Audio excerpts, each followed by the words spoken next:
Assalamualaikum warahmatullahi wabarakatuh. Perkenalkan, nama saya Sevia Nuraini. Di video kali ini saya akan membahas materi tentang teks cerita fabel. Pertama-tama yang akan kita bahas yaitu mengenai pengertian teks fabel. Teks fabel merupakan cerita yang diperankan oleh binatang yang berwatak seperti selayaknya manusia.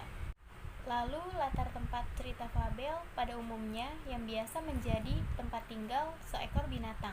Contohnya seperti di hutan, laut, kebun, dan lain-lain.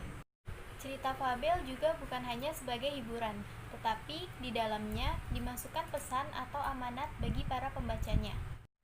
Kita beralih ke ciri-ciri fabel.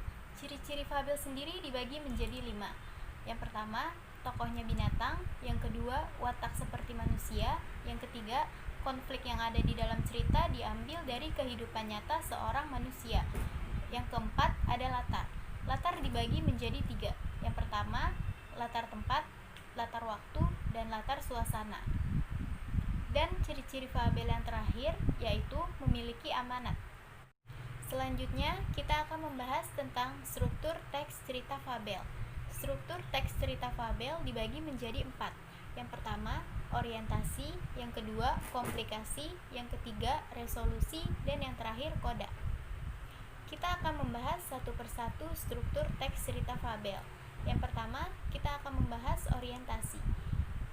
Di bagian orientasi ini merupakan pengenalan cerita fabel, mulai dari pengenalan background, pengenalan tokoh, dan pengenalan watak. Berikutnya, komplikasi. Komplikasi merupakan puncak masalah yang dialami para tokoh dalam cerita fabel tersebut. Lalu yang ketiga, resolusi. Resolusi berisi tentang pemecahan masalah yang dialami oleh para tokoh dalam cerita fabel. Dan yang terakhir, koda. Koda merupakan bagian akhir dari cerita. Biasanya di bagian koda berisi tentang pesan atau amanat yang ada di dalam teks cerita fabel. Berikutnya, kita akan membahas kaidah kebahasaan teks cerita fabel. Yang pertama, kata kerja. Kata kerja dalam cerita fabel dibagi menjadi 2 bagian, yaitu kata kerja transitif dan kata kerja aktif intransitif. Kata kerja aktif transitif adalah kata kerja aktif yang memerlukan objek di dalam kalimatnya, misalnya mengangkat dan memegang. Dan kata kerja yang kedua yaitu kata kerja aktif intransitif. Kata kerja aktif intransitif adalah kata kerja yang di dalamnya tidak memerlukan objek dalam kalimat, misalnya diam. Berikutnya, kaidah kebahasaan teks cerita fabel yang kedua yaitu penggunaan kata sandang si dan sang.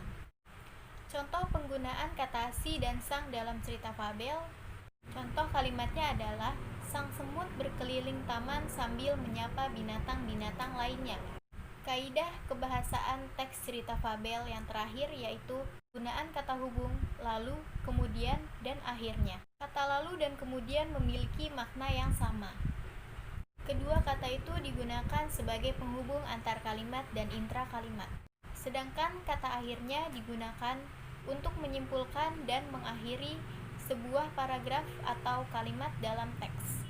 Contoh kalimatnya yaitu, lalu sang semut memegang erat tali itu. Kemudian sang semut mengucapkan terima kasih kepada kupu-kupu karena kupu-kupu telah menyelamatkan nyawanya. Akhirnya sang semut berjanji kepada kupu-kupu untuk tidak mengejek binatang lain yang merupakan ciptaan Tuhan. Baik, sekian materi yang dapat saya sampaikan hari ini. Semoga kalian semua yang menonton dapat mengerti apa yang saya jelaskan. Kurang lebihnya mohon maaf. Wassalamualaikum warahmatullahi wabarakatuh. Monyet dan buaya. Pada suatu hari, hiduplah sepasang suami istri. Namun mereka bukanlah manusia, melainkan sepasang buaya. Lihatlah mereka. Suami buaya biasa pergi setiap hari ke tepian sungai untuk beristirahat sambil berjemur di bawah matahari. Di tepian sungai ada banyak pohon mangga.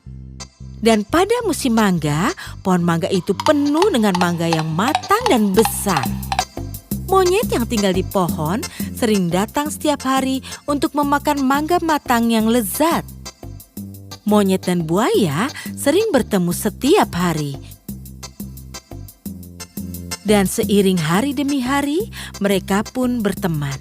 Monyet sering memetik mangga manis dari pohon dan menawarkannya kepada buaya. Buaya pun akhirnya bisa menikmati mangga yang lezat. Suatu hari monyet memberi buaya lebih banyak mangga dan dia berkata, "Bawa ini pada istrimu, aku yakin dia akan menyukainya." Buaya pun membawa pulang mangga untuk istrinya. Istri buaya sangat senang melihat suaminya membawakan mangga. Dia merasakan bahwa mangga itu sangat nikmat. Tapi si istri buaya memiliki pikiran yang jahat. Dia berpikir bahwa bila monyet memakan mangga yang lezat setiap hari, tentu saja jantungnya pun juga akan terasa lezat bila dimakan. Dia kemudian mengatakan yang dia pikirkan kepada suaminya dan suaminya pun sangat marah. Kau payah, monyet adalah kawan baikku. Jangan berani-beraninya kau punya pemikiran jahat itu dalam kepalamu.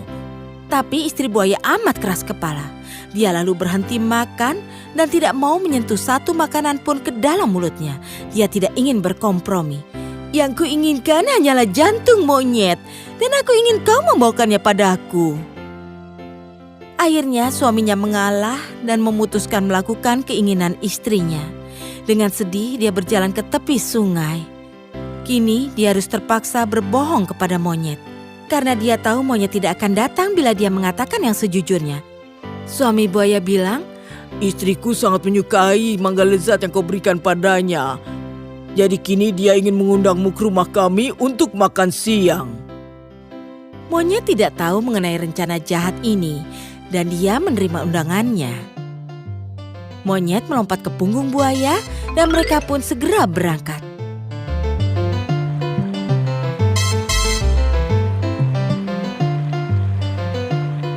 Di tengah perjalanan, buaya tidak kuasa untuk tidak memberitahukan yang sejujurnya. Dia pun bilang, Maafkan aku monyet temanku, istriku yang telah memaksaku untuk mengajakmu ke rumah kami. Aku telah menipumu. Rencana jahatnya adalah untuk mengajakmu makan siang di rumah kami. Tapi sejujurnya, dia ingin menyantap jantungmu untuk makan siang.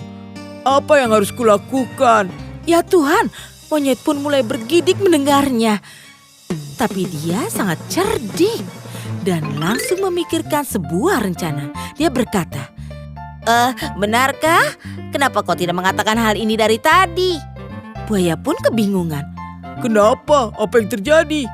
Kami para monyet tidak membawa jantung kami. Kami selalu menggantungnya di rumah untuk keamanan. Ayo, antar aku ke pohonku dan mengambil jantungku. Lalu kita akan pergi ke istrimu. Buaya yang bodoh tidak menyadari rencana monyet. Dia membawanya kembali ke pohonnya. Begitu mereka sampai ke tepi sungai, monyet langsung melompat ke tanah dan memanjat pohon. Begitu dia yakin aman, dia menertawakan buaya dan berkata, Dasar buaya bodoh. Apa mungkin ada yang bisa meninggalkan jantungnya?